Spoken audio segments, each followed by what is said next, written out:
cartel y vamos directamente a hablar de esta ciudad que hoy conocemos como Mérida y que era la antigua colonia Iulia Emérita Augusta, que así se llamaba. Bueno, es una ciudad que efectivamente, como ya ha apuntado nuestro querido amigo, pues es una pequeña Roma, es la ciudad, vamos a decir, en Hispania y en España hay muchas ciudades con restos romanas. Aquí tuve ocasión de ofrecerles una conferencia sobre Tarragona, que bueno, es muy romana y muy superromana, pero más romana todavía, más importante y con más monumentos y entidad, pues es efectivamente Emérita, que es la actual Mérida. Bueno, por tanto, pues sería la pequeña Roma. Y tanto es así que, por decir algún dato, porque claro, hay tantos que ahora ir acotando, que de todas las ciudades del imperio, pues se consideraba, bueno, aquí hay versiones, ¿no?, pues la 11ª por número de habitantes. Es que esto es un dato que siempre mola, es chulo y eso, por eso lo digo. Vale, entonces, ¿qué quiere decir? Quiere decir, y digo, que tenía aproximadamente en esa época, es decir, en los primeros siglos del imperio, pues unos 30.000 habitantes. Eso parece poco, ¿no? Eso no es nada poco, porque nada tienen que ver las ciudades de la antigüedad con las de ahora. Y si pensamos que la actual Mérida pues tiene pues más o menos el doble, que es muy maravillosa también, pero tiene unos 60.000 habitantes. Bueno, bien, no nos entretengamos excesivamente. Aquí tenemos un primer planito, ¿no?, donde se ve Hispania, aquí la tenemos, y las 3 provincias que la conformaban, que de esto ya he hecho alguna vez mención. Aquí me he traído yo el puntero, espera, que el puntero es para apuntar a esto, espérate. Puntero para apuntar, maravilloso, verde, como debe ser. Muy bien, pues entonces estaba Hispania dividida en esas 3 provincias, que son la tarraconense, la bética y la lusitania. Y dentro de cada una de ellas, se ven aquí, la tarraconense, una cosa enorme, vamos, ¿cómo iba a ser? Pues entonces que se hacían unas divisiones, internas, que se llaman conventus, convento, que quiere decir asamblea, no tiene nada que ver con monjes. Bueno, en el caso de la tarraconense había 7 conventus. Y la capital, aquí la tenemos, era Tarraco, ya conocía, Tarragona, estupenda, pues sería la capital nuestra, muy bien. Luego estaba la bética más pequeña, solo con 4, porque estaba más romanizada. Esta división data de la época de Augusto y hubo otra anterior, otra posterior, pero bueno, esta es la más clásica y aquí vamos siempre a por lo más clásico, incluso dentro de Roma. Total, la capital de la bética era Córdoba, que es Córdoba, muy bien. Y por último tenemos la Lusitania, aquí está la Lusitania, que tenía zonas pues más romanizadas, más densamente pobladas, que era la parte sur, dividida en 3 conventus y la capital era, por supuesto, Emérita, Mérida. Por tanto, esta era la capital de capitales y la más importante y una ciudad estupenda, ciudad de Hispania. Bueno, entonces, esto es para que vean la división y que nos vamos a ocupar de la más importante ciudad, ya hemos dicho, la 11ª del imperio. Bueno, pues vamos a continuar con la siguiente imagen. Esto ya sería el... ¡Hala, qué majo! Muy bien. ¡Hala! Estupendo. Esto ya sería el plano de Mérida. Hay muchos planos de esto y aquello, pero lo que quiero destacar aquí, aparte de lo que vamos a ver o lo que voy a exponer en esta conferencia, pues es que la ciudad de Emérita fue fundada lo que se llama ex novo, es decir, que ahí no había nada y que los romanos, a la hora de elegir un sitio para una ciudad, pues elegían que fuera estratégica, bien en este caso podía estar bien comunicada con otras ciudades como Córdoba y César Augusta, que es Zaragoza. Y luego también era importante para todas las ciudades romanas tener cerca algo fundamental, como dije en mi anterior conferencia aquí, en la 7ª, pues sí, que es aquello del agua, manantiales o cosas cercanas de agua, o cerca de algún río. En todo caso, en el ejemplo de Mérida, pues hay 2 ríos, no solamente uno, sino 2. Entonces la ciudad se situó en la confluencia. Por esta parte, a ver, porque aquí los ríos no salen. Bueno, pues donde está el principal puente. Tenemos un problema, que es que si me giro, entonces esto, aunque yo creo que se me oye, bueno, ahí. El principal río, que es el Guadiana, en la antigüedad pues se llamaba el río Ana o Anas, ya está. Y ahí el puente principal, muy bien. Y luego, por este otro lado de arriba está el otro río, un afluente del mismo, que se llama el Albarregas. Total, que la ciudad se situó en un terreno ondulado, bueno, aquí no se nota que es ondulado, pero ya se lo digo yo, ondulado y en la confluencia de dos ríos, o sea, muy bien situado también pues, cerca de del agua y todo esto. Bueno, y tal. Entonces, como ser una ciudad de nueva planta, aparte de las confluencias adecuadas y el cruce de caminos y todo, pues entonces también tiene esa división característica que se llama pues hipodámica, ortogonal, en fin, en damero, como quieran. Con toda la serie se forman una serie de manzanas y las calles que van norte-sur es el cardo principal y los otros cardos también norte-sur. Y las que van de este a oeste, el decumanus. En este caso, el decumanus de este a oeste. Por tanto, el norte, el sur, el este y el oeste. Yo esto siempre lo estaba marcando en clase porque la gente se me despistaba. Bueno, bien, el cardo principal, que lo vemos aquí, pues a ver, que no la liemos, por aquí, putupum y por acá. Bueno, el cardo principal atraviesa la ciudad norte a sur y ahí hay dos de los ambientes, dos de los espacios que vamos a ver en primer lugar. Porque como todo esto, absolutamente todo lo que hay de restos y viéndolos un poquito bien no puede hacerse, pues yo he hecho una acotación de los mismos y vamos a ver los espacios públicos y más importantes de la ciudad, que son los dos foros que tuvo esta colonia, pero era una colonia, que son aquí. Esto lo muevo yo, no es que tenga yo problema, por suerte. Vaya. Entonces, bueno, por ahora vamos bien de eso. Entonces estaría, vamos a no desviar, está el foro municipal, también llamado Foro de la Colonia, esto pasaba igual que en Tarragona, presidido por el llamado, que ya veremos que no, ya por el llamado Templo de Diana, que era el del cartel, muy bien. Aquí el templo, bueno, si lo pone, y aquí la plaza del foro.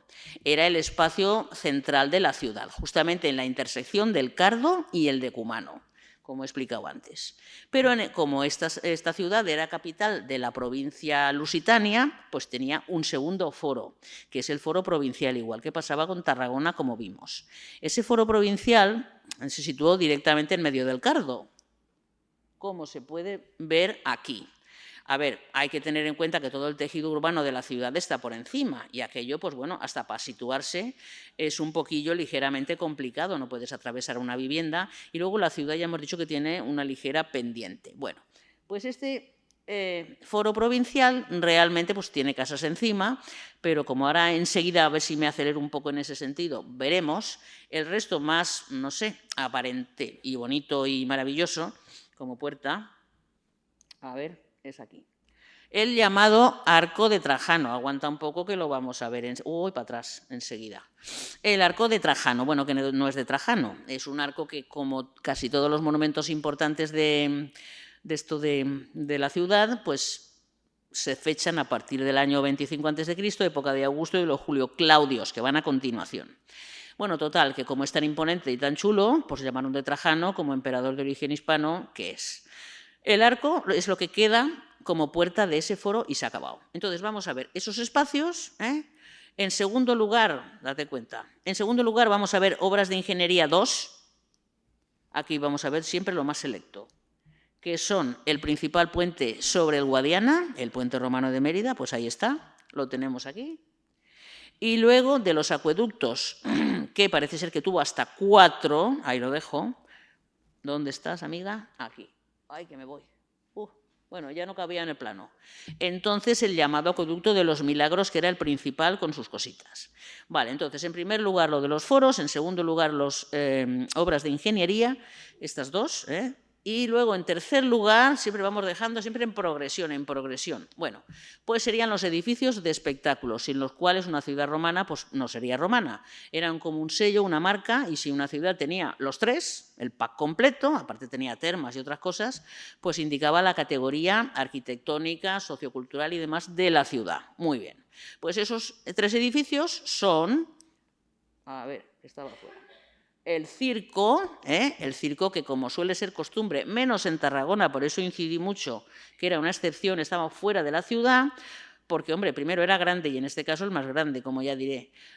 para facilitar el tránsito de la gente y todas estas cosas, pues no era cuestión de ponerlo en medio como cosas se hacen hoy en día en las ciudades, que no, hombre, que no, que donde la gente confluye tiene que estar en las afueras. Pues estaba directamente fuera, el circo, muy bien. Y luego para el teatro y anfiteatro, como pasa en Pompeya, y cositas que a lo mejor alguna vez cuento, yo que sé, pues están en un extremo, ya se planificó en una ínsula, en una manzana, que donde estuviera, a ver, aquí, el anfiteatro y el teatro con su pórtico trasero, aprovechando también una colinita que hay allí, Cerro de San Albín o esto, estupendo, pues para ponerlo. Y ya está. Y luego, para terminar con el plano de una manera más veloz, en estas manzanas no se conoce poco de las viviendas particulares, suele ser normal, y de todas formas, las que mejor se conocen son las de época ya tardorromana, es decir, ahí tiene una especie, bueno, tardorromana, es que es un concepto un poco, en fin, complicado. A partir del siglo IV, o sea, la ciudad tiene su importancia en el siglo I y en el siglo II, con los Julio Claudio, los Flavios y tal. Luego, como todo el imperio, en el siglo III, pues tiene ahí un bajón, empieza la cosa un poco a liarse. Y hay una recuperación en el siglo IV, lo que es el Bajo Imperio, sobre todo con ese gran emperador, para todas estas cosas, que se llamó Diocleciano. Este Diocleciano hizo de Mérida la capital de otra nueva provincia que englobaba también norte de África y todo, Bueno, pues eso, y ya está. Y entonces, pues las casas más importantes y mejor estudiadas están por las afueras, por ahí, Casa del Mitreo, en fin, etcétera. Pero de todas formas, las viviendas parece ser que todas fueron relativamente lujosas, quiere decir, tipo domus, y ya está. Abandonamos el plano para que se hagan una idea de lo que tengo yo aquí que sufrir para acotarles lo que quiero transmitir. Bueno, pues vamos allá. Entonces, tenemos, en primer lugar, estos espacios públicos, estas plazas, pues aquí, nada, vas tú por la ciudad. En la parte más elevada, pues si alguien conoce Mérida, y si no, no te digo que les invito porque se lo pagan ustedes, pero vamos, que vayan. Claro, quiero decir que es una ciudad muy bonita, la verdad está un poquito lejos de aquí, pero ellos también dicen que nosotros estamos lejos y no pasa nada. Entonces, pues esto que estaba yo diciendo, pues la parte más alta donde está el parador de turismo. Otra cosa importante, que son los restos del depósito de agua principal, a donde llegaba el acueducto de los Milagros. Bueno, pues en esa parte más alta, empiezas a bajar por esa parte más alta, que todo esto de aquí sería, pues claro, hay que imaginárselo, ese foro provincial y tal. Por tanto, esta sería la cara norte del arco, del llamado Arco de Trajano. Aquí lo vemos por el lado norte, ¿vale? Y aquí lo vemos por el lado sur. A ver, el arco tiene unos 15 metros de altura, es de granito, Vemos aquí la maravilla de colocación de las, ahí se ve, de las dovelas, y aquí aún lo vamos a ver mejor. Mira, esta de noche, qué chuli. Esto ya te quedas aquí flipando. Bueno, entonces de las dovelas, espera, mejor esta, más aún.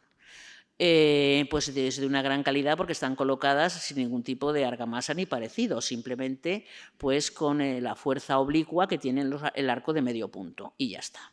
Por tanto, era una puerta, así de bonito la vemos, pero en la antigüedad pues aún lo sería más, puesto que estaba recubierto de placas de mármol, ¿vale? Y eso. Bueno, pues eso, 15 metros y se fecharía pues en la primera mitad, una cosa así, del siglo I de la era, después de Cristo, vamos. Hoy en día, porque claro, vemos que tiene aquí, yo me gusta echar para atrás y para adelante, y así con tal de no marear y eso, pues tiene adosados aquí unas casas, ¿no? Y unos lugares muy recomendables, o sea, unos restaurantes allí estupendos, vaya, pero que no está muy bien el restaurante, pero es que lo que pasa es que tú entras ahí dentro y dentro se conservan, vamos, que queda el otro trozo de la pila del arco.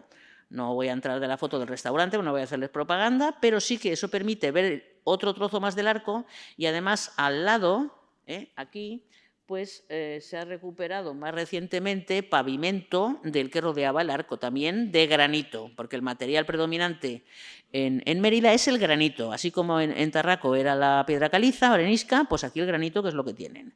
Aquí vemos este pavimento tan chulo recuperado de aquí, o sea que 15 metros o un poquito más. Bueno, pues este es lo que queda, digamos, del foro provincial. Si les ha gustado, lo tenemos que abandonar ya. Continuamos.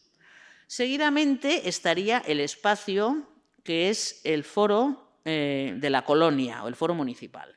El foro municipal, claro, tengo que echar para atrás, bueno, pues no es que tenga, es que quiero hacerlo.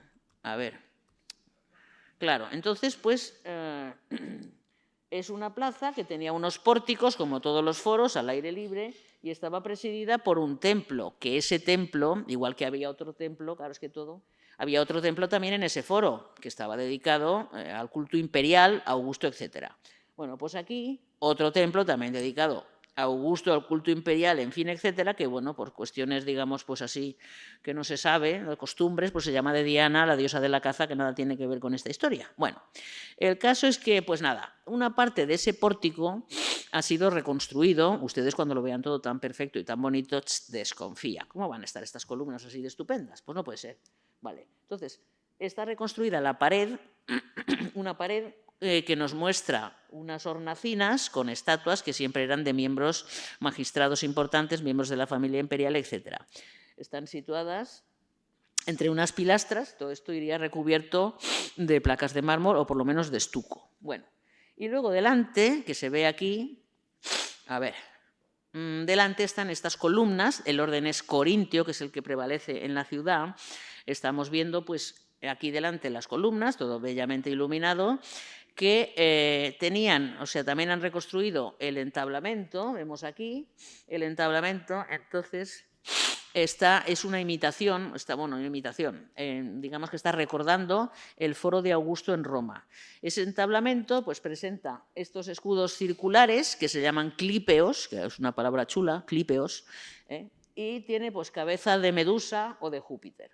Bueno, el caso es que eso hay que saber si se visita, allí en medio de las calles de la ciudad, socorro, pues que forma parte del conjunto de esto que tenemos a continuación, que era el templo que presidía la plaza del foro municipal. Pues aquí está el templo llamado Templo de Diana. Bueno, este templo se conserva magníficamente, súper magníficamente, debido a que, como vemos en esta otra foto, mejor que en la anterior, pues fue embebido, es decir, subsumido, dentro de un palacio renacentista, una cosa pues chula, pero claro, lo tuvieron que hacer allí, pues yo qué sé. El caso es que se llama el Palacio de los Corvos. Y hoy en día se puede entrar por ahí, vamos, que se puede entrar, se debe de entrar, porque es el centro de interpretación del templo de Diana. Entonces se entra, se ven más restos que hay, pues que quedan dentro de la edificación. Luego tienes esta galería así como fantástica para asomarte y verlo por dentro. Y bueno, y gracias a eso posiblemente se haya conservado el pórtico, que es lo que estamos viendo aquí. Bueno, entonces, mirándolo ya a él, que está ahí exento y es como el símbolo de Mérida, que podía tener muchos, pero este es el que más, de ahí el cartel anunciador. Bueno, pues es un templo períptero, quiere decir que tenía todas las columnas exentas alrededor de la cela, períptero, y luego hexástilo, que quiere decir que tiene 6 columnas. 6 columnas, en este caso doblemente hexástilo, porque tiene 6 y 6, pues 12. Y luego la otra cosa que tiene característica pues es que el intercolumnio central es un poquito más ancho, pues, en fin, como una cuestión estética y para el paso de autoridades, en fin, lo que sea. Recordamos que era un templo de culto imperial. Bueno, entonces el orden corintio, que ya pueden ver ustedes lo reconstruidas que están los capiteles, pues es que claro, es normal. Y luego es de granito y la talla tan tosca que tiene, porque la verdad que la tiene tosca, vaya. Y si la vemos desde aquí, espérate, aquí nos ponemos donde el balconcito de los corvos, ¿verdad? Y, hija mía, estas se nota que están reconstruidas, pero estas están tosquillas, ¿eh? Bueno, no pasa nada porque es que iban recubiertas de una capa de estuco y todo eso. Aquí podemos ver en esta imagen, pues cositas siempre interesantes, como puede ser, a ver, espérate. Pavimento original, esto lo han reconstruido porque esto ya lo iluminan, aquí también hacen representaciones escénicas y tal. Así como ya, puestos a mirar detalles, siempre podemos entretenernos cantidad con cada imagen. Pues eso sería el nivel original de la plaza del foro, ¿vale? Así que, bueno, pues períptero hexástilo y también se fecharía pues, en la primera mitad del siglo I. El templo, para que le echen la mirada final. El llamado Templo de Diana, lo vamos a seguir llamando así, ¿para qué? Lo que llama más la atención, casi me lo dejo, que no, pues es que, claro, le falta toda la cubierta y, naturalmente, pues el frontón y tal. El frontón Es ese espacio triangular que corona todos los templos, ya desde los templos griegos, y que normalmente tenía, pues en el caso de Roma, una decoración así muy sencilla, pues un águila, una corona o algo así. Y estos, de esta zona de Lusitania, como pasa en otro que está en el templo de Talavera, llamado Talavera la Vieja de Augustóbriga, en Bonal de Ibor, también allí en Extremadura, que tiene maravillas, pues aparentemente presentaba, como refuerzo para embellecerlo, este arco de medio punto, como aquí, pues evidentemente han reconstruido, lo cual le da una originalidad, pero hay que pensar que esto estaba embebido en el frontón triangular y la cubierta y todo. Bueno, pues el templo, llamado Templo de Diana, el templo principal, el templo capital del foro de la colonia de Emérita. Continuamos. Bueno, esto lo hemos visto ya. ¡Hala! Pues tenemos esto de las plazas, atento, tenemos las plazas de representación más o menos ahí dichas, estudiadas. Y ahora pasaríamos a las obras de ingeniería, que las dos más importantes pues son el puente, como he mencionado antes, el puente sobre el Guadiana y el acueducto de los Milagros. Bueno, el puente sobre el Guadiana, aquí lo estamos viendo, vemos un trozo, aquí lo vamos a ver más cerca. Es un puente que está situado estratégicamente sobre un tramo que tenía y tiene una especie de islote en el centro en el cual pudieron apear, es decir, que se sujetara este puente formando dos tramos en la antigüedad. Tanto es así que se pudo prolongar y hacer un poquito más largo ya en época romana. Bueno, en todas partes se dice o se contabiliza o se menciona que tiene 792 metros. Comprenderán que se pueden decir 800 perfectamente y ya está. Y bueno, 792 y entonces pues una es tendente a memorizar los números más absurdos, no sé por qué. Vaya, el caso es que nos interesa, aparte de esto, se puede recorrer andando, bueno, también debe hacerse, sí. Bueno, antiguamente, que yo esto de antiguamente tengo que dejar de decirlo, ¿o no? Porque a lo mejor hace ya muchísimo. Sí, pues por aquí pasaban los coches. Oye, los coches, tranquilamente. Bueno, ahora no, es peatonal y ya está. Entonces tiene 60 arcos, aquí estamos viendo los que están más cerca de la ciudad, que son los que están, digamos, son los más auténticos, son los que están mejor conservados, estos 10 u 11 primeros, más cerca de la ciudad, los más, digamos, romanos. Porque, claro, ahora dirán, pues este río, pues esto no pasa nada. No, bueno, es que ahora está rebalsado y tiene una cosa que dices tú, ¿pero qué corriente tiene si no tiene? Pero en la antigüedad sí que tenía bastantes crecidas y bueno, pues por eso había que asegurarlo bien. Primero por la isla y luego con otra cosa que vemos aquí. El puente, a ver si tenemos... No, esto ya ahora no me gusta, quiero esta. Bueno, el puente ya hemos dicho de 60 arcos. Es el prototipo de los puentes más característicos de la ingeniería romana, que son los que unen orillas de poca altura, ¿vale? Un sitio escogido, lo que tú quieras, pero orillas de poca altura, de poquísima, vamos. Y esos puentes se caracterizan por el material el que haya, pues aquí granito, que es lo que tienen, pero porque los arcos, las luces, esos son de medio punto, que es la mayoría de los arcos en Roma, pero tienen como característica suya que las pilas, que se llaman así las pilas, pues son gruesas, chatas, bajas, y tienen otro elemento también característico que se llaman tajamares, que son todas estas piezas, en este caso, en estos primeros puentes de época augustea, son de forma semicircular. Y estos tajamares se situaban en la cara de aguas arriba. Me da igual aquí lo que les parezca, de arriba o de abajo, pero esto es la cara de aguas arriba. No en las dos partes, porque ¿para qué? La función de un tajamar pues era efectivamente reforzar la pila y si había una crecida, pues encauzar las aguas a los distintos ojos o luces del puente y ya está. Bueno, y aparte, todavía para reforzar la cuestión, pues ya se puede ver aquí, chungu, bueno, que tiene lo que se llaman aliviaderos para que si tanto subía el nivel del río, pues por ahí pasara el agua y no se derrumbaran, como me pasa hoy en día hoy pasan cosas muy raras. Total, estas eran unas obras magníficas hechas para que duraran efectivamente.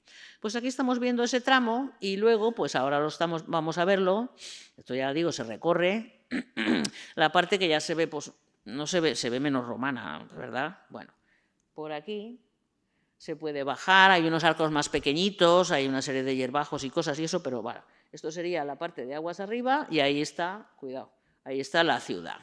Lo volvemos a dar la vuelta y esta vuelve a ser, qué chulo, la parte mejor conservada de aguas arriba. De paso, la foto me permite, bueno, todas las fotos permiten cosas, claro.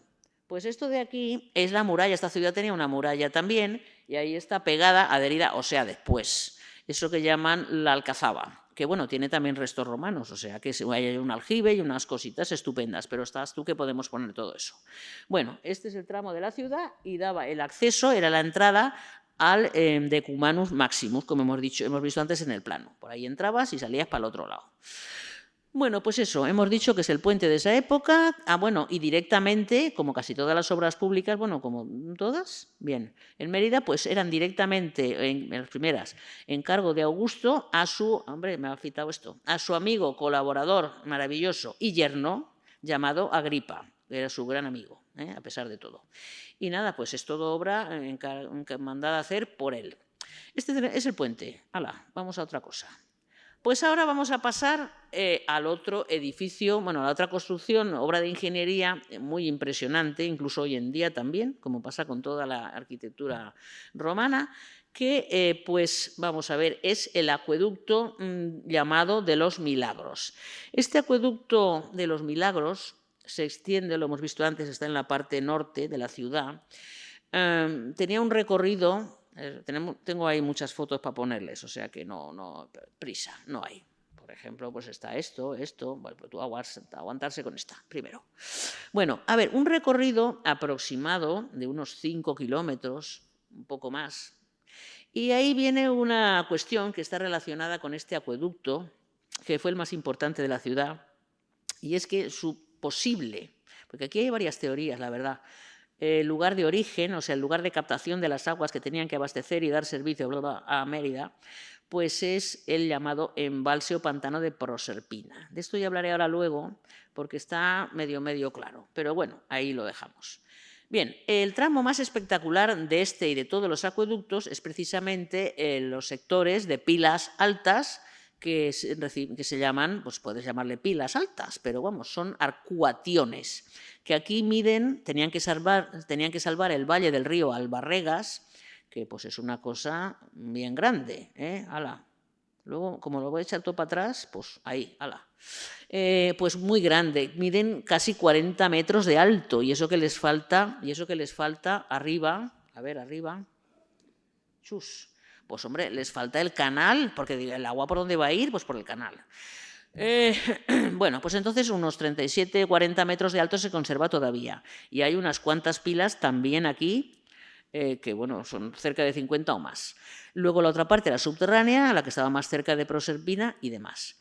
Este acueducto también ha tenido, a ver, cosas que se pueden decir, una serie de variaciones en cuanto a la cronología, pero está claro que es de la primera época de la ciudad. Hay otro acueducto que está relativamente lejos, más al sur, que es ese que se llama el acueducto de San Lázaro, o Rabo de Buey, o también llaman, pero queda muy poco de él, ha sido muy desmantelado y aún se cree que hubo otros dos más. Por eso este es el principal. El nombre de acueducto de los Milagros, pues que va a ser que no es de nombre romano eso, quiere decir que, bueno, pues empezó a llamarse porque consideraron los emeritenses de la época, pues de antes del siglo XIX, por ahí, que era un milagro que estuviera esto en pie. Ay, mira, como tantas cosas. Bueno, pues por eso le llaman de los Milagros y no tiene más explicación. No es que hubo un milagro allí, no. Podía haberlo habido, pero no. Está todavía en pie. ¿Qué milagro? Porque es que además resulta que lo curioso de esto, espera, si es que esto no sé para qué, ahí, que es que, claro, verdaderamente es de una fábrica excelente, porque la altura que tiene de por sí sola ya sostendría la estructura, pero claro, es que además tiene estos arcos aquí de refuerzo que todavía contribuyen a dar más cohesión a la obra, a la fábrica. Pero donde se han caído, que es en muchos, pues no pasa nada, porque ahí sigue en pie, milagrosamente también. Bueno, entonces, la parte que está, por eso esto llevaba, como todo, yo intento que tenga un orden, la parte que está, independientemente de que se le haga más o menos caso, pues nosotros le hacemos caso a todo. Por aquí pasa el tren, el tren. Bueno, pues los que son menos altos, porque es que están ya subiendo al cerrito donde está la parte alta de la ciudad de Mérida. Bueno, entonces, pues claro, no tienen tanta altura, pero la estructura es la misma que ahora rápidamente voy a contar. Entonces, esto llega en línea recta, llegaría a una construcción muy interesante también, bueno, como todo, que es, lo he mencionado antes, que sería el depósito principal de aguas de la ciudad, que se llama el depósito principal Castellum Aquae, y que encima tenía una fuente monumental, ornamental, ahí toda chula, que eso es un ninfeo, fuente monumental. Bueno, pues estos que están aquí los estamos viendo, pero luego ya realmente forma un parque arqueológico, lúdico, recreativo, que vas aquí a jugar, a tomarte el bocadillo. Esta está un poco oscura, vamos a ver esta otra, así.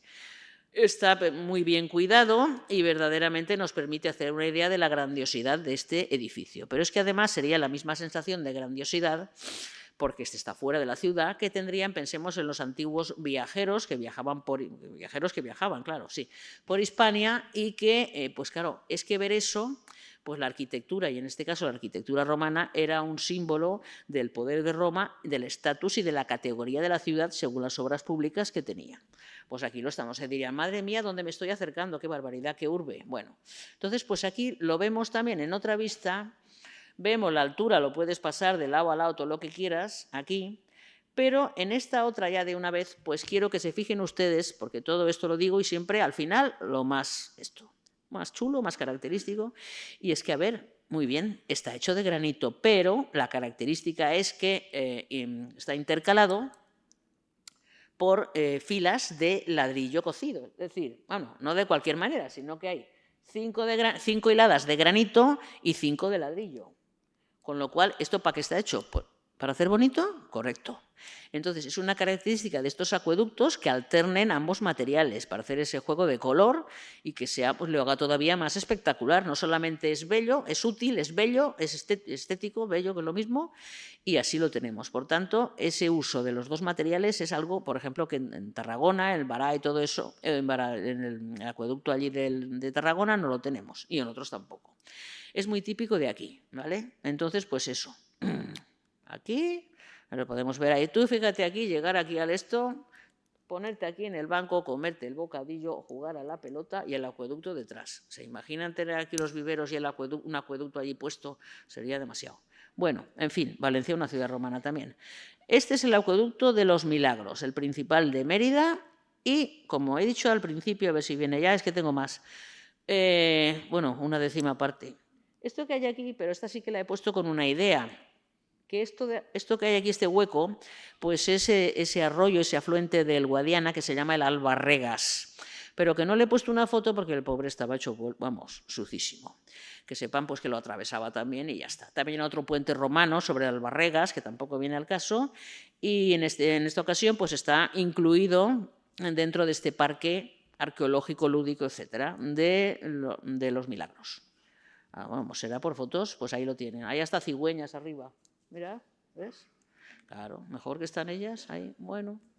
Hala, pues otra más. Bueno, así, para que lo vean. No se cansaría uno de verlo nunca. Y luego el césped y todo, ¿está bien cuidado? Pues se acabó.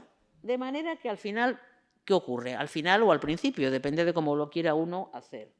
Y me voy a quedar más con esta, porque esto del sol está muy chulo para la fotografía, muy chulo, pero chica, aquí mejor. Vale, entonces pues está a unos entre 5 y 10 kilómetros, porque depende de por dónde vaya uno, el llamado embalse o pantano de Proserpina.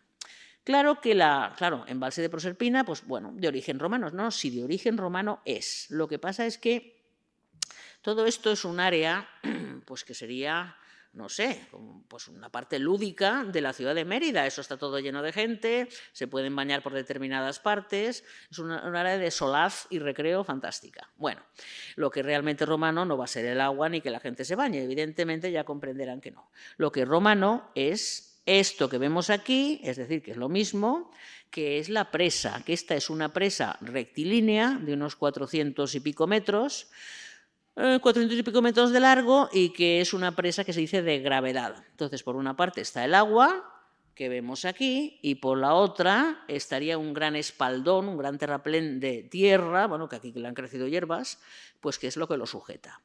Claro, bueno, entonces, el origen pues sí que era romano, pero luego se ha ido recreciendo y añadiendo, subiendo el muro en etapas posteriores. Y de todas formas no está claro que toda el agua se empleara para todos los usos que tenía una ciudad romana, porque los romanos, con buen criterio higiénico, pues consideraban que las aguas, un agua estancada, como puede ser la de un embalse, pues a lo mejor no era excesivamente saludable para el consumo humano. O sea, para el riego, la limpieza y todo eso, bien. Con lo cual, pues a lo mejor se empleaba, pero parcialmente. Y eso tengo que decir para que no... Pero vamos, que es estupendo. Otra característica, aparte del gran espaldón de tierra que se puede recorrer y que también se conviene hacerlo, porque además hay una especie de recorrido tematizado y todo esto, pues nos permite ver otra de las características de esta presa, bueno, y de estas presas de este tipo, rectas, que son esos contrafuertes que contribuyen, por su nombre ya lo dice, a reforzar esa pared. Y también nos permiten ver, a ver si está por aquí, ¿ves? Aquí está el recorrido aquí turístico. Bueno, entonces nos permiten ver, no está aquí, pues que tiene unas torres, ahí en la presa, unas torres de decantación que servían para dar servicio, limpiar la presa, etcétera, etcétera, en su momento. Aquí la podemos recorrer y es de granito y relleno de mampostería. ¿Ves? Aquí lo vemos también, esto es lo que les decía, es un espacio fantástico. Aquí se puede bordear la presa. Pero claro, está muy modificada, no pensarás que está pisando por aquí, puede pisar, porque estas piedras no son romanas, así que tienen permiso. Bueno, entonces este es la presa de Proserpina, vamos a decir que ligada al acueducto de los Milagros. Muy bien, pues vamos para adelante que ya estamos yendo. Muy bien. Y por último, claro, es que es lo más denso, resulta que tenemos los edificios de espectáculos. Aquí tenían, como se diría ahora, el pack completo, vaya. Entonces, circo, anfiteatro y teatro, los tres. Además, hay que tener en cuenta que también había termas, naturalmente las necrópolis y una serie de cosas que lo vamos a dejar. De espectáculo, entonces, me voy a referir en primer lugar, el orden comprenderán que da lo mismo, pero me voy a referir en primer lugar, vamos a decir, pues al circo. Para decirlo, ¿por qué lo digo así? Porque quiero, bien, pero también aparte de eso, por la capacidad. El circo era el edificio más grande. Aquí podían caber, pues todo el pueblo entero, la ciudad, unos 30.000 personas. Esto ha pasado por un estado pues, de mucho abandono. Yo esto ya les digo a ustedes que lo he conocido, que eran unos campos de fútbol, allí cuando yo era, bueno, no es que yo jugara al fútbol, pero que estaban allí unos niños jugando al fútbol, había más hierbas, en fin, de todo. Pero claro, hoy está musealizado, esto es lo que queda, bueno, ahora vemos del graderío y todo eso. La entrada está musealizada, tiene otro centro de interpretación donde te explican todo para qué servían estos edificios, las dimensiones, esto y aquello, cómo se colocó. Y además pues está limpio y está decente y está, me voy a quedar, y está así de magnífico, luego echaré para atrás. Bueno, pues es un edificio, el más grande, este circo, como correspondía o en consonancia a la más importante ciudad de Hispania, pues es el más grande. Es el más grande, es decir, tiene más de 400 metros de largo, el eje largo pues es ya ves tú, esto no se acaba, te pones a andar y es un rato, bueno, y unos 100 de ancho.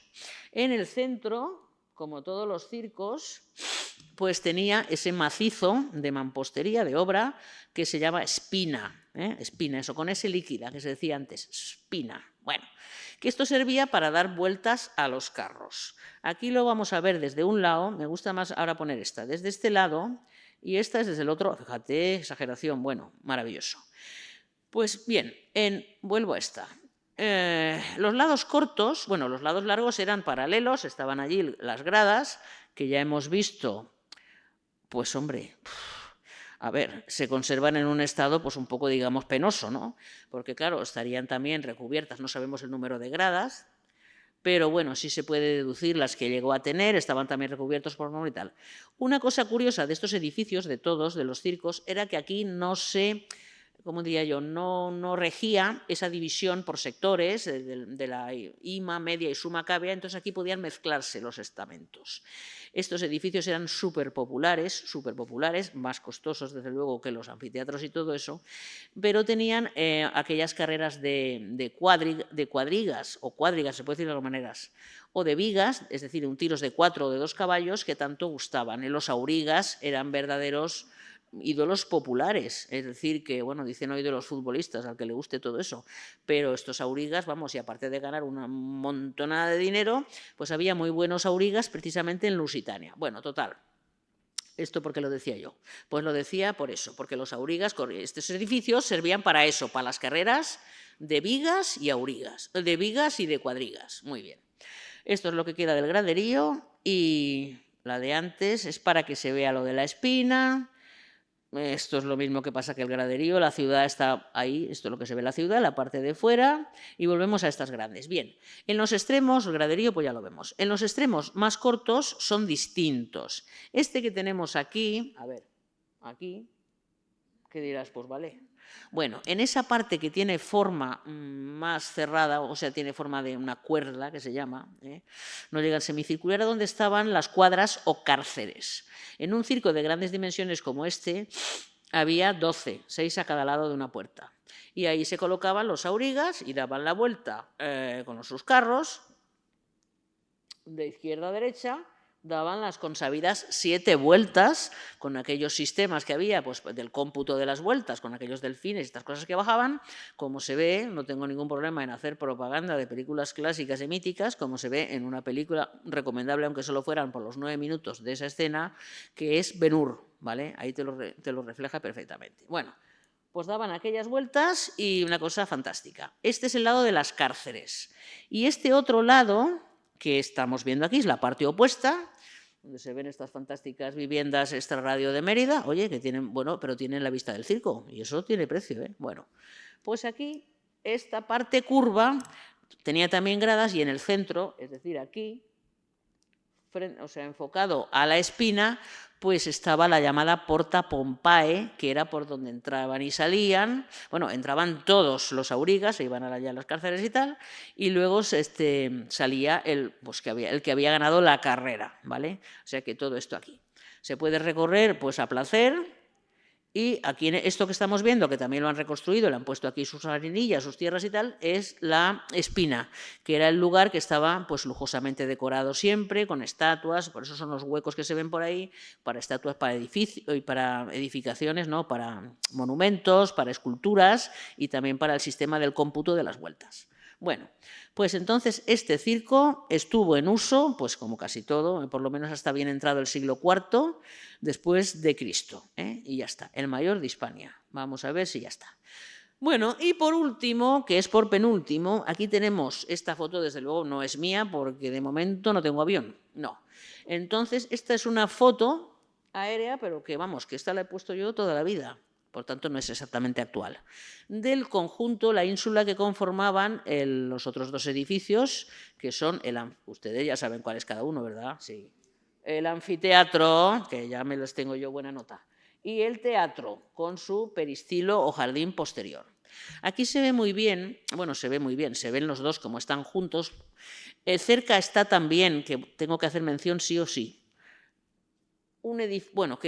un lugar maravilloso que solo él justificaría una visita a Mérida, que estaría por ahí que te vas, que es el Museo Nacional de Arte Romano, que claro, eso no se puede aguantar, porque es un museo del año 2006 de Rafael Moneo, que tiene todos los restos escultóricos y demás, incorpora un trozo de calzada que pasaba por allí, que estaba allí, y forma un conjunto impresionante, por lo tanto, está también en esa zona. Bueno, pues que digo que se puede ver, no lo sé si se puede ver, pero yo se lo digo, que está en esa montañita que se llama el Cerro de San Albín, pues sería un santo, yo qué sé. Y nada, entonces por eso la fachada monumental que tuvieron ambos edificios fue poca, porque muy sabiamente, si tienes una montaña, un poco de montaña, pues apoyas el edificio y eso que te ahorras y ya está. Luego, además, en el caso del anfiteatro, que es el que vamos a ver ahora, pues resulta que solo conserva prácticamente el sector inferior, que es lo que se llama la ima cavea. Los otros fueron, pues, en fin, eliminados, saqueados para hacer casas. Entonces, yo creo que todas las casas de Mérida en su base tienen que ser un poco de tipo romano, porque, claro, todos los materiales salieron de aquí. Bueno, pues el anfiteatro, que es en el que estamos ahora, también es obra directa de, ahora vamos a aterrizar, claro, de Agripa, y se fecharía con toda exactitud y precisión, porque siempre esto pues, son por inscripciones, epigrafía, en el año 8 a.C., o sea que es de la época más que fundacional de la ciudad. Bueno, y tiene al exterior 16 puertas, pues mira qué bien. La puerta principal es, ¿dónde estás, hija? Aquí.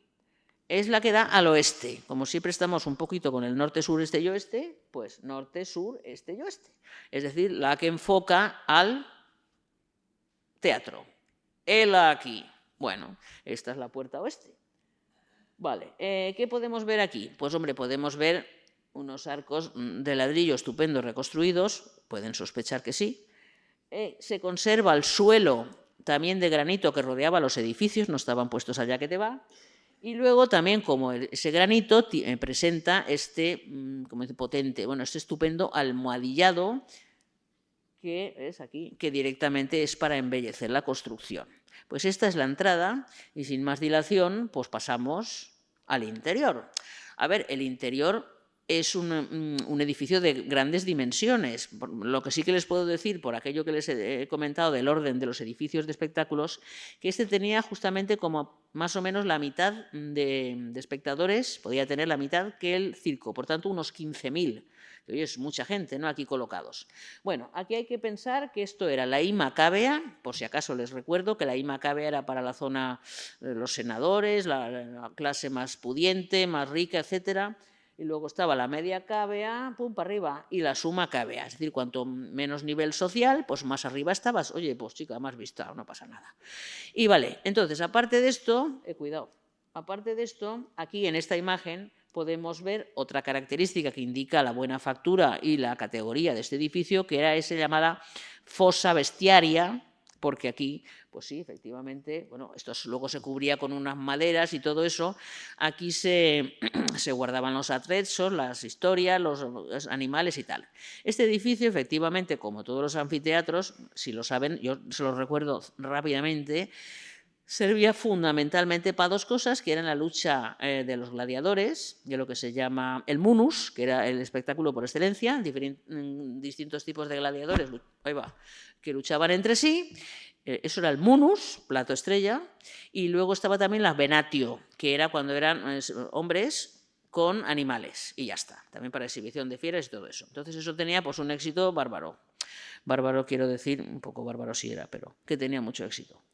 Vale, también el gladiador, que esto se hacía súper famoso. Aquí lo estamos viendo por otro lado, pero es un poco más, pues lo mismo. Si ven algunas gradas, dicen, ahí estas están mejor. No, pues están mejor, están reconstruidas. De todas formas, está, por ejemplo, bastante mejor, que estoy recordando, que el de Verona, la famosa Verona en Italia, que el teatro está muy bien, nadie va a verlo, está fuera, pero el anfiteatro, que es el típico, la arena de Verona, esa arena de Verona está toda reconstruida por dentro, así que mejor este, ¿eh? Vale, aquí vemos otra perspectiva para que se hagan una idea de esto y también de otra cosa, pero que la vamos a ver aquí mejor, que también se conserva bastante bien. A ver, ¿a dónde se ve? Aquí, en esta. El muro, que le doy, el muro que se llama Balteus, una parte aquí que está también un poquito reconstruida, que separaba preceptivamente, pues hombre, de la parte de las fieras de la parte de los espectadores. Y como yo también decía, pues hombre, si encima los que estaban más cerca de las fieras eran los más estupendos, pues solo falta que se los coma, así que no. Tenía que tener un muro, como también vemos en Tarragona y en otros sitios, pues para separar la arena del graderío o cávea. Bueno, pues del año 8. Aquí tenemos otra y así podríamos tener muchas más. Este sería el eje mayor, porque los anfiteatros son elípticos, por eso no es una plaza de toros, que son redondas. Bueno, esto es elíptico, el eje largo en este caso es norte-sur y el eje corto pues el este-oeste, ahí lo tenemos.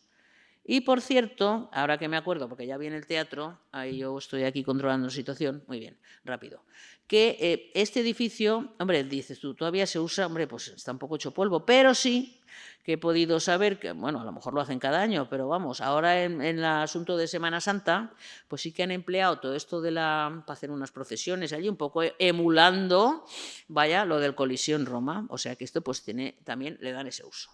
Pero vamos, el plato estrella, el elemento definitorio más lujoso y más, etcétera, etcétera, de Mérida es su teatro, y con esto acabo, a ver si puedo decirlo un poco bien. Es su teatro, que se sigue, por supuesto, empleando para espectáculos de tragedia, bueno, tragedia lo que sea, espectáculos de obras clásicas todavía. Hay un festival allí fantástico, que lo hacen también por la noche, por la cosa del calor y tal. Esta sería la trasera del teatro, aquí, desde la parte del jardín, y ahí ya nos aparece. Pero vamos a verlo a él, por dentro. En primer lugar, o a continuación, tenemos lo que he dicho hace un momento con lo de la foto aérea. A ver, la fachada monumental no es monumental, porque claro, a ver, está el cerro, te queda un trozo, y ahí daban los vomitoria de la parte superior, como vemos aquí y como vemos allá. El material es igualmente hormigón, como vemos en estas vomitoria de acceso, y el interior de mampostería de relleno. Bueno, y entonces, pues mira, entramos en el interior de la cavea, y aquí hay que decir ya varias cosas. Bueno, que es más complejo, digamos, que un anfiteatro, porque aquí tenemos más partes. Tenemos la cavea, también que se divide, a ver, en la ima media y arriba del pórtico la suma cavea, eso es una parte, es la cavea. Ahora diré otra cosa más. Luego está esa sección que se llama la orquestra, que aquí se conserva magníficamente, aunque no servía para nada en los teatros romanos, pero en fin, ahí estaba el coro en las tragedias griegas y tal. Y luego el tercer elemento, que luego lo vemos, que es el cuerpo escénico, la escena, que englobaba diversos elementos. Esta imagen, por ejemplo, me sirve para decir que, claro, este teatro, lo que es todo él, pero bueno, más concretamente la cavea, pues está reconstruido porque, bueno, a partir del comienzo del siglo XX, un famoso arqueólogo, precisamente llamado José Ramón Mélida, con L, tiene gracia la cosa, pues fue el primero que ya hizo, bueno, el primero, el que fuera, muy importante que, vamos a decir, empezó a restaurar estos monumentos. Pero la factura que vemos hoy en día, especialmente de la escena, aguanten que ahora la veremos, pues se debe, de los años 60, al arquitecto Menéndez Pidal.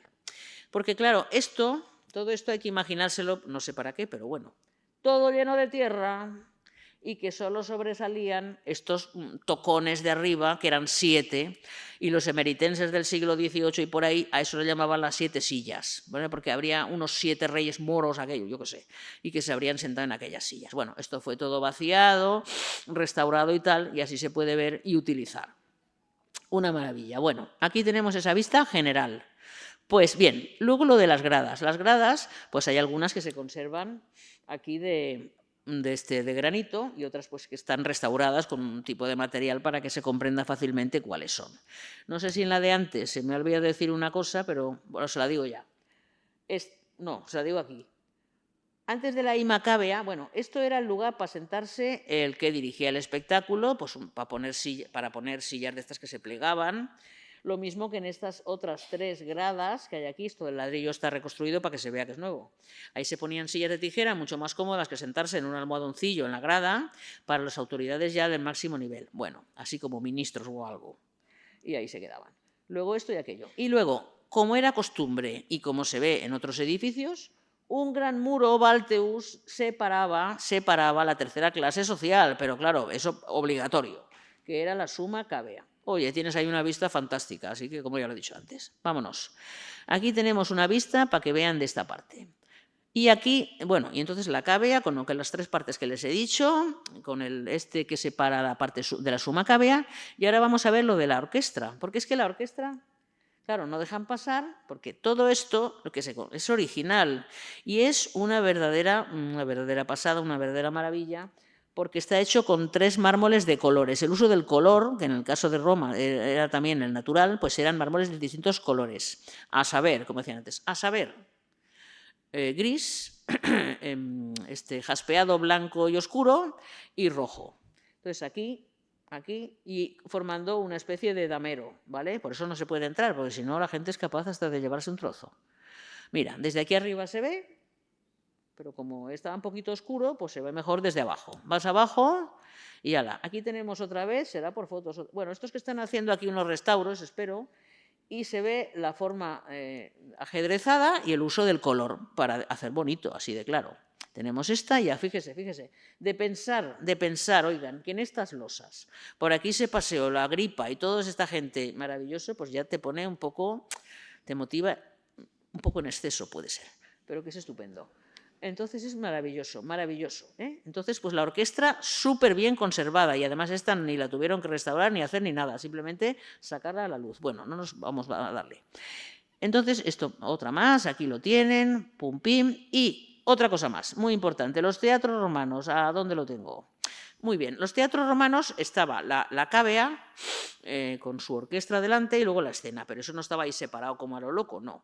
Estaba unido por dos, míralo aquí, por dos corredores cubiertos que se llaman aditus y que pues por ahí entraban los estupendos, las autoridades y todo. Si te parece se van a subir allá al vomitorio, baja para abajo, pues no, entraban por el aditus. Y esta imagen que he traído aquí es precisamente porque es muy importante para que esta puerta adintelada, pues aquí conserva el nombre del promotor, vamos a decir, del político que lo hace, que es Marcus Agripa, hijo de su padre, o sea, de Lucio, sí, de su padre. Colson por tercera vez y Tribunicia Potestad por tercera vez lo hizo. No solamente se conserva la inscripción epigráfica estupenda en uno de los lados, sino, hombre, pero que no, ¿dónde vas? ¿Dónde vas? En un lado, sino en el otro. Esto es que querrán que acabe o algo. Sino que en el otro. En los dos se conserva la inscripción fantástica. Pues bueno, dicho lo cual, ya vamos a la escena. La escena. Ahora ya vamos a la escena. La escena se conoce como escena todo, pero realmente también tiene varias partes que no me quiero entretener. Sería este murito que se vería desde arriba, que se llama el proscenio, con cuerpos entrantes y salientes, también con decoración. Luego el pulpitum, que es como decir, cuando estás en el púlpito, pues aquí estamos en el pulpitum, aquí, pues ahí. El pulpitum, que era donde actuaban los actores. Y luego el frente escénico, que son esta fachada columnada. Inicialmente, es decir, la época de cuando este teatro se hace, que es el año 15, es decir, es anterior al otro, el 15 a.C., pues entonces la escena ni seguramente tenía 2 pisos, ni desde luego tenía la forma mixtilínea que ahora lo caracteriza. Los frentes escénicos mixtilíneos, que quiere decir que tiene cuerpos rectangulares, cuerpos rectangulares y semicirculares, se ponen de moda a partir de los Flavios, porque era más bonito que la escena, en vez de recta, pues tuviera esa forma. Entonces, eso es en época de los, pues eso, por Trajano, por ahí un poco más, que se modificó esa escena haciéndola a la moda, mixtilínea, y de dos pisos. Ahí faltaría el mármol del fondo, pero nuevamente vemos aquí, y con esto ya estoy casi como acabando, cómo el orden empleado es el corintio, todas estas columnas originales vueltas a colocar en sitio, lo que llaman astilosis, ¿vale? Pues tienen los fustes de ese color, son de mármol, pues casi azulado, gris azulado, y luego los capiteles son blancos, con lo cual tienen el contraste de color que vemos aquí. ¿Ves? Lo vemos donde lo veamos, el contraste de color está garantizado, ¿ves? Precioso, orden corintio y tal. Y luego, además, la escena esta era riquísima. Los restos escultóricos se conservan en el vecino, cercano por lo menos, este Museo de Arte Romano. Lo que hay aquí son copias de esculturas que representaban, tenían todo un programa, aquí se ven algunas, ¿vale? Todo un programa iconográfico que representaba miembros, magistrados importantes y miembros de la familia imperial. Tanto es así, sí era una cosa un poco de peloteo también, pero indicaba la categoría, que en el templete central, a ver si es esta, bueno, aquí seguimos viéndolo, esto es para volverse loco de maravilla, con el frente mixtilíneo, tanto que aquí ya estamos. Que en el vano central, que es de forma semicircular, pues la estatua, que es una copia, que lo preside y que, por tanto, presidía todo el cuerpo escénico, representa a la diosa Ceres, diosa de la agricultura, pero en realidad era una imagen de Livia, con V, por supuesto, la mujer de Augusto. Todo esto se conserva junto con la famosa cabeza velada de Augusto, pues en ese museo que les he dicho del arte romano, del Museo Nacional de Arte Romano de la ciudad. En fin, esto es el teatro. Al final siempre tenemos que apresurar un poco, pero la ciudad de Mérida constituye, y con esto acabo, el ejemplo más importante, más grandioso y más monumental de lo que es una ciudad romana y cómo todavía conserva esa grandiosidad, esa majestad que nos da o que nos transmite pues no sé, el culmen de las civilizaciones de la antigüedad, que es la civilización romana. Y con esto, porque se hace de noche, con este elemento tan castizo y popular, que es el llamado Templo de Diana, pues me despido de ustedes, esperando que, si tienen alguna pregunta, me la hagan y que haya sido de su agrado la exposición, porque es muy denso y he tenido que ir acotando bastante. Templo de Diana se despide de ustedes.